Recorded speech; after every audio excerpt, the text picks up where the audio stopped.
రాలేవు కప్ప, నువ్వు మా నాన్నలు మా తాతలు దీంట్లోనే కొట్టారు, పైకి రాలేవు, చనిపోతావు, దీంట్లోనే ఉండిపోతావు కప్ప, రాలేవు రాలేవు కప్ప, రాలేవు దీంట్లోనే ఉండిపోవాలి కప్ప, నువ్వు రాలేవు, ఇక పైకి రాలేవు.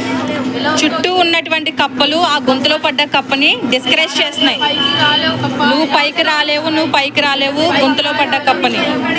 పెద్ద పెద్దలో చుట్టవాడి చచ్చిపోయారు కప్ప, నువ్వు ఏడవస్తావు కప్ప. ఒక్కసారిగా ఆ కప్ప పైకి ఎగిరి దూకింది.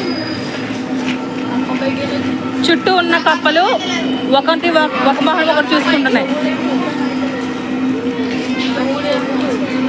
గొంతులో పడినటువంటి కప్పకి చెవుడు.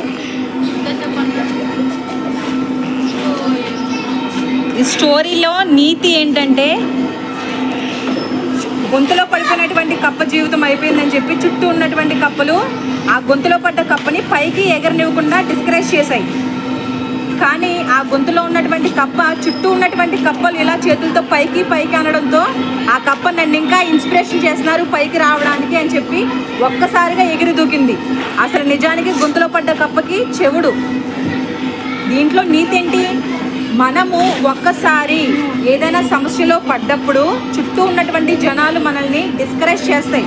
ఆ సమస్య నుంచి బయట పడలేము అని, నీ జీవితం అయిపోయింది, నీ లైఫ్ ఇంతే, నీ లైఫ్ ఇంకా డెడ్ అయిపోయింది అని చెప్పి డిస్కరేజ్ చేస్తాయి. కానీ వారి మాటల దగ్గర మనం ఎలా ఉండాలి? చెవిటి వాళ్ళ బిహేవ్ చేయాలి. ఓకేనా? చెవిటి వాళ్ళ బిహేవ్ చేసి మనము వాళ్ళు చేసేటువంటి మాటలు మనకి ఇన్స్పిరేషన్ కలిగి మనము ఆ సమస్య నుంచి బయటపడగాలి. ఓకేనా? Today grid activity will be successful.